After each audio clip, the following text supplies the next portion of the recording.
কয়েকদিন আগেই একটা ভিডিওতে বলেছিলাম যুদ্ধটা এবার সরাসরি দুই বৃহৎ শক্তির মধ্যে শুরু হতে চলেছে। ট্রাম্পের মুখোমুখি এবার দাঁড়াচ্ছেন চীনের রাষ্ট্রপ্রধান শি জিনপিং। আর সেটা কি সত্যিই শুরু হয়ে গেল? মাত্র কয়েক ঘন্টা আগের তথ্য কিন্তু সেই কথাই বলছে।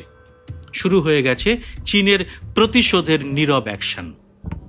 কিন্তু এটা এমন একটা যুদ্ধক্ষেত্র যেখানে কোনো গুলি চলে না, কোনো ট্যাঙ্ক এগোয় না, কোনো যুদ্ধ বিমান আকাশ কাঁপায় না। অথচ এই যুদ্ধ পুরো বিশ্বের অর্থনীতিকে নাড়িয়ে দিতে পারে। যোদ্ধা এখানে শি জিনপিং আর ডোনাল্ড ট্রাম্প। আর যুদ্ধক্ষেত্র কোথায়? সাপ্লাই চেন, রপ্তানি নিয়ন্ত্রণ আর নিষেধাজ্ঞার এক জটিল খেলায়। ঘটনার শুরু মাত্র কয়েক ঘন্টা আগে। 5ই আগস্ট বুধবার বেইজিং হঠাৎ জানিয়ে দিল যুক্তরাষ্ট্রের ছটি প্রতিষ্ঠানের সঙ্গে তাদের সব লেনদেন বন্ধ। ড্রোন রপ্তানিতে কড়া নিয়ন্ত্রণ, আর একই সঙ্গে 7টি মার্কিন কোম্পানি এবং সংস্থার সঙ্গে ব্যবসা পুরোপুরি নিষিদ্ধ। আর এই খবর যখন ওয়াশিংটনে পৌঁছলো তখন অনেকেই বুঝলেন চীন এবার শুধু প্রতিরক্ষামূলক অবস্থানে নেই, তারা এবার সরাসরি আক্রমণে নেমে পড়েছে। কিন্তু প্রশ্ন হলো, কেন এই আঘাত? আর সেটা কেন এখনই? আর সবচেয়ে বড় কথা, এই লড়াইয়ে আসলে কে জিতবে? চলুন পুরো কাহিনীটা সরলভাবে ধাপে ধাপে বোঝার চেষ্টা করি।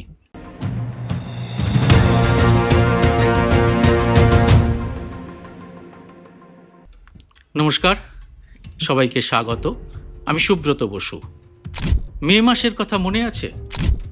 বেইজিংয়ের গ্রেট হল অব দ্য পিপলে ডোনাল্ড ট্রাম্প আর শি জিনপিং একসঙ্গে বসে রাষ্ট্রীয় নৈশভোজ সারছিলেন। ক্যামেরার সামনে হাসি মুখ, করমর্দন, কূটনৈতিক ভদ্রতা। মনে হচ্ছিল দুই পরাশক্তির মধ্যে দীর্ঘদিনের বিরোধের বরফ বুঝি গলতে শুরু করেছে। কিন্তু বাস্তব অন্য কথা বলছিল। সেই উষ্ণতার নিচে চাপা পড়েছিল এক গভীর অবিশ্বাস। দুটি দেশই জানত এই সৌহার্দ্য সাময়িক, কারণ আসল লড়াই তখন চলছিল অন্য জায়গায়। প্রযুক্তি, সেমিকন্ডাক্টর আর সাপ্লাই চেনের নিয়ন্ত্রণ নিয়ে। আর সেই লড়াইয়ের সবচেয়ে বড় বলি হলো ড্রোন। কিভাবে? প্রথমে একটা তথ্য জানাই। পৃথিবীর প্রতি 10টি ড্রোনের মধ্যে কটা চীনে তৈরি হয়? উত্তরটা শুনলে চমকে যাবেন। প্রায় 8টা থেকে 9টা। তথ্য বলছে চীনের কোম্পানি DJI একাই বিশ্বের কনজিউমার ড্রোন বাজারের প্রায় 70 থেকে 90% নিয়ন্ত্রণ করে। চীন সরকারের ভর্তুকিপ্রাপ্ত কোম্পানিগুলো কনজিউমার ড্রোন বাজারের 90%, এন্টারপ্রাইজ বাজারের 70%-এরও বেশি, আর আমেরিকার স্থানীয় এবং রাজ্য পর্যায়ের জরুরি সেবা বিভাগের ড্রোন বাজারের 92% নিয়ন্ত্রণ করে। শুধু আমেরিকাতেই DJI এর দখলে বাণিজ্যিক ড্রোন বাজারের প্রায় 80%। মানে ড্রোন বাজারটা কার্যত চীনের হাতে। কিন্তু এই আধিপত্য হঠাৎ হয়নি। এটা একেবারে পরিকল্পিতভাবে চীন শুরু করেছিল। 2015 সালে চীন মেড ইন চায়না 2025 নামে একটি 10 বছরের সামগ্রিক পরিকল্পনা চালু করেছিল। এখানে ড্রোন সহ গুরুত্বপূর্ণ আধুনিক শিল্পগুলোতে বিনিয়োগ করে বিশ্বের সেরা হওয়ার লক্ষ্য স্থির করা হয়।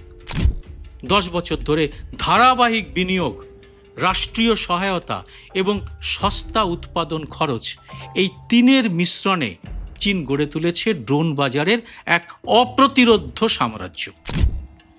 আর এর কারণ কি? কারণ শুধু হার্ডওয়্যারই নয়, ড্রোনের প্রাণভোমরা হচ্ছে battery, motor, gimbal, radio, flight controller. আর এর সব কিছুরই সবচেয়ে বড় সরবরাহ শৃঙ্খলটি চীনের হাতে। চীনের শেনজেন শহর এখন এই শিল্পের প্রাণকেন্দ্র। বিশ্বের কোনো দেশ, এমনকি আমেরিকাও রাতারাতি এই নির্ভরতা থেকে বেরিয়ে আসতে পারবে না। আর এখানেই লুকিয়ে আছে চীনের আসল শক্তি। যে জিনিস পুরো পৃথিবী কিনতে বাধ্য, সেই জিনিসের কলকাঠি বন্ধ করে দেওয়ার ক্ষমতা যার হাতে থাকবে, কোনো মারকাটারি যুদ্ধ ছাড়াই সে প্রতিপক্ষকে হাঁটু গেড়ে সামনে বসাতে পারে। আর চীন কি এখন সেটাই করতে চলেছে আমেরিকাকে? কারণ প্রতিশোধ, বদলা, সেটা কি রকম? কাহিনীটা শুরু হয়েছিল আমেরিকার দিক থেকেই। 2025 সালের ডিসেম্বর থেকেই মার্কিন যুক্তরাষ্ট্রের ফেডারেল কমিউনিকেশনস কমিশন বা এফসিসি বিদেশি ড্রোন প্রস্তুতকারীদের নতুন সার্টিফিকেট দেওয়া বন্ধ করে দেয়। এর ফলে চীনা সংস্থাগুলো মারাত্মক বিপদে পড়ে। এরপর ধীরে ধীরে আমেরিকা আরও চাপ বাড়াতে থাকে। এবার আসে চীনা অপটিক্যাল ট্রান্সসিভার আমদানি নিষিদ্ধ করার প্রস্তাব। রয়টার্সের খবর থেকে জানা যায়, এফসিসি চীনে তৈরি নতুন অপটিক্যাল ট্রান্সসিভার আমদানি নিষিদ্ধ করার জন্য একটি বিল তৈরি করছে, আর এটা এবছরই চালু হতে পারে। কিন্তু সবচেয়ে বড় আঘাতটা আসে আর একটা জায়গা থেকে। সেটা হলো মার্কিন হোমল্যান্ড সিকিউরিটি বিভাগ। তারা উইঘুর ফোর্সড লেবার প্রিভেনশন অ্যাক্টের তালিকায় 40টিরও বেশি চীনা কোম্পানিকে যুক্ত করে দেয়। এই তালিকাভুক্তি ঘটে যেদিন দুই দেশের শীর্ষ বাণিজ্য আলোচকরা আরেক দফা বৈঠক করছিলেন। সময়টা লক্ষ্য করুন। আলোচনার টেবিলে বসে হাসি মুখে করমর্দনের ঠিক পরদিনই চীনের পিঠে ছুরি মারে আমেরিকা। এটাই বেজিংকে সবচেয়ে বেশি ক্ষুব্ধ করেছিল। চীনের বাণিজ্য মন্ত্রক তাই তখন স্পষ্ট ভাষায় বলে দিল, যুক্তরাষ্ট্রের এই পদক্ষেপগুলো দুই রাষ্ট্রপ্রধানের মধ্যে হওয়া সমঝোতাকে গুরুতরভাবে লঙ্ঘন করেছে। তখনই বোঝা গিয়েছিল চীনও ছেড়ে কথা বলবে না। আর তারপরে এলো বুধবার 5ই আগস্ট। চীন যেন অপেক্ষা করছিল সঠিক মুহূর্তের জন্যে। আর সেই মুহূর্তটা এসে গেল যখন খবর এলো মার্কিন অস্ত্রভাণ্ডার ইরান যুদ্ধের ফলে প্রায় ফাঁকা হয়ে গেছে। চীনের বাণিজ্য মন্ত্রক ঠিক এই সময় একের পর এক ঘোষণা করতে থাকলো তাদের পাল্টা মারের কথা। কিরকম? প্রথম আঘাতটা হলো ড্রোন রপ্তানিতে লাগাম। চীন ঘোষণা করলো ড্রোন, তার মূল যন্ত্রাংশ এবং সংশ্লিষ্ট প্রযুক্তি মার্কিন যুক্তরাষ্ট্রে রপ্তানির ক্ষেত্রে এখন থেকে করা হবে। কেস বাই কেস পর্যালোচনার মধ্যে দিয়ে যেতে হবে রপ্তানিকারকদের। লাইসেন্স সহজ করার সুবিধে আর মিলবে না। সহজ কথায় বললে, প্রতিটি ড্রোন যন্ত্রাংশ চালানোর জন্য এখন থেকে বেজিংয়ের বিশেষ অনুমতি লাগবে, আর সেই অনুমতি পেতে সময় লাগবে, দেরি হবে, উৎপাদন থমকে যাবে। দ্বিতীয় আঘাতটি হলো 7টি মার্কিন কোম্পানির উপর নিষেধাজ্ঞা। চীনের বাণিজ্য মন্ত্রক বুধবার 7টি মার্কিন কোম্পানি এবং প্রতিষ্ঠানের সঙ্গে চীনা প্রতিষ্ঠানগুলোর ব্যবসা নিষিদ্ধ করেছে।